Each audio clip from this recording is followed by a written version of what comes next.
Returning to the foundation. Throughout this series, we have explored a question that many people ask, but few pause long enough to examine carefully. What is God? Not merely as a cultural label, and not simply as a religious tradition passed down through generations, but as the deeper foundation of existence itself. If Yahuwah is the ground of being, the sustaining source from which all reality emerges and continues, then the question naturally shifts. The question is no longer only who Yahuwah is. The deeper question becomes, how should we live within the reality that Yahuwah sustains? Because if existence itself has a source, then life is not simply random motion through chaos. Life unfolds within structure. Reality has structure. Everywhere we look in the universe, we see structure. Gravity governs the movement of planets and galaxies, or if you subscribe to the flat Earth concept. The very foundation of the Earth itself is in a dome, under a greater body of water. That is structure. That is intent. Biology governs the growth and survival of living organisms. Mathematics describes patterns embedded deep within the fabric of nature. Ecosystems maintain balance through interconnected systems of life, energy, and environment. When something functions within the conditions it was designed for, it tends to flourish. When something operates outside those conditions, it tends to break down. A fish thrives in water. Remove it from water, and it quickly begins to struggle. Not because the universe is punishing the fish, but because it has moved outside the environment that sustains its life. Reality is structured, and structure produces stability. Human life is not separate from that structure. Humans often assume that while physical reality operates according to laws, our personal lives exist outside those patterns. But this assumption is mistaken. Just as physical existence has structure, human life also unfolds within relational and moral structure. Truth builds trust. Trust builds cooperation. Cooperation builds communities. Communities sustain civilizations. When truth erodes, trust begins to collapse. When trust collapses, relationships weaken. And when relationships weaken, societies begin to fracture.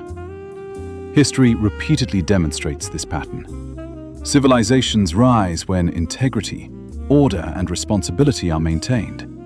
They decline when corruption, deception, and internal conflict spread. This pattern is not merely cultural. It reflects something deeper about the nature of reality itself. Alignment with reality. If Yahuwah is the ground of being, then living well means living in alignment with the structure of reality that flows from that source. Truth matters because reality is structured around truth. Integrity matters because relationships depend upon trust. Humility matters because human understanding is limited. Wisdom matters because life unfolds within systems that are often larger than our immediate perception. Alignment is not primarily about religious performance. It is about harmony with reality. In that sense, spiritual alignment and practical wisdom are not separate ideas. They are two ways of describing the same principle. Living in harmony with the structure of existence. Truth stabilizes reality. This may explain why one of the most enduring statements attributed to Yehoshua continues to resonate through history. You shall know the truth, and the truth shall set you free. John 8:32. Truth does not set us free because it is emotionally comforting. Truth frees because it aligns us with reality. Lies require constant effort to maintain. They create instability. Truth stabilizes. If an engineer builds a bridge according to the laws of physics, the bridge stands. If those laws are ignored, the bridge collapses. Reality does not negotiate with false assumptions. The same principle applies to human life. Alignment with truth produces stability. Misalignment produces breakdown. The friction of misalignment. When individuals or societies move against the structure of reality, friction begins to appear, sometimes slowly, sometimes dramatically. Deception fractures trust. Greed corrodes relationships. Violence destroys communities. Arrogance blinds judgment. These patterns repeat throughout human history, not because morality is arbitrary, but because reality itself has order. Just as ignoring gravity produces physical consequences, ignoring moral reality produces relational consequences. Alignment creates harmony. Misalignment creates friction. Alignment with reality does not begin in public systems. It begins within individuals. The mind, the words we speak, the choices we make, the attitudes we carry toward others. Human life is constantly shaping itself through small decisions. Truth spoken builds trust. Compassion offered builds connection. Discipline practiced builds strength. Over time, these patterns form the character of a person and the culture of a community. Alignment is rarely dramatic. It is often quiet. It grows through repeated choices that reflect truth rather than impulse. There is a passage that reflects this principle clearly. Matthew 6:33 says, "But seek first the kingdom of Elohim and his righteousness, and all these things will be added to you." This statement is often interpreted as a promise of blessing, but it also reflects a deeper principle about alignment. Seek first the structure of reality that comes from Elohim. Seek first what is right, stable, and true, and then the rest begins to fall into place. Because when something is properly aligned, it becomes capable of supporting more. Think of this simple example. If the foundation of a building is unstable, adding more floors does not strengthen the structure. It increases the risk of collapse. Before expansion comes stability. Before increase comes alignment. In the same way, when the mind, the heart, and the life of a person begin to align with truth, responsibility can increase without destroying them. But when a life is unstable, more success, more power, or more influence can actually accelerate the collapse. So alignment is not restriction. Alignment is preparation. It prepares a life to carry what it was designed to hold. Freedom and responsibility. Human beings possess the ability to choose. This freedom is one of the most remarkable aspects of consciousness. But freedom does not eliminate consequences. A person can deny gravity, but gravity will not deny them. Reality does not bend to preference. It responds to alignment. True freedom is not the ability to ignore reality. True freedom is the ability to understand it and live wisely within it. The question that emerges. If existence has structure, if God is the ground of being, if alignment with truth produces stability, then another question naturally begins to emerge. What happens when we move out of alignment with the structure of reality? What do we call the patterns of behavior that contradict the conditions that sustain life?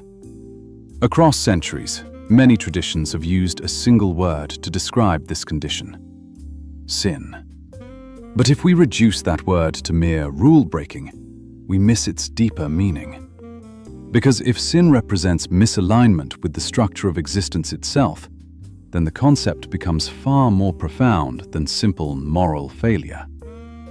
So perhaps the real question is not simply, who is God?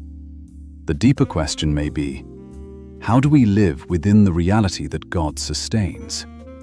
Alignment with truth, alignment with reality, alignment with the ground of being.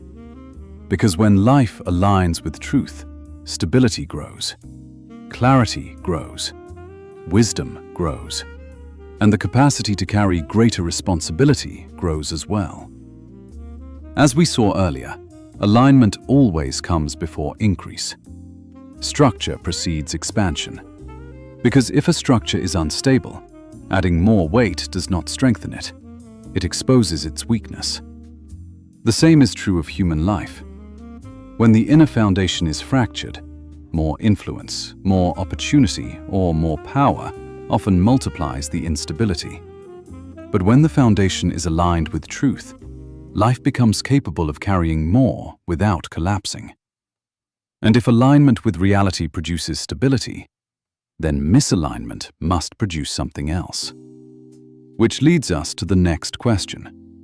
If humans can move out of alignment with the structure of existence, if we can drift away from the reality that sustains life, then what do we call that condition? For centuries, humanity has used one word: sin. But if we misunderstand that word, we misunderstand the nature of the human condition itself. What exactly is sin? With that being said, if Yahuwah is the foundation of reality, then life is not random. It unfolds within structure. Alignment with that structure brings stability and life. Also, that alignment must come with understanding, relationship, and time with the foundation of reality, with Yahuwah. That alignment is personal, not through a church, a pastor, or other systems of ideologies. Yet, due to the state of how we existence, we are born into misalignment. We are born into sin. If you enjoyed this video, like, subscribe, comment, share with your loved ones, your family now. And please, join us for our next video as we get into what is sin. We love you. Take care.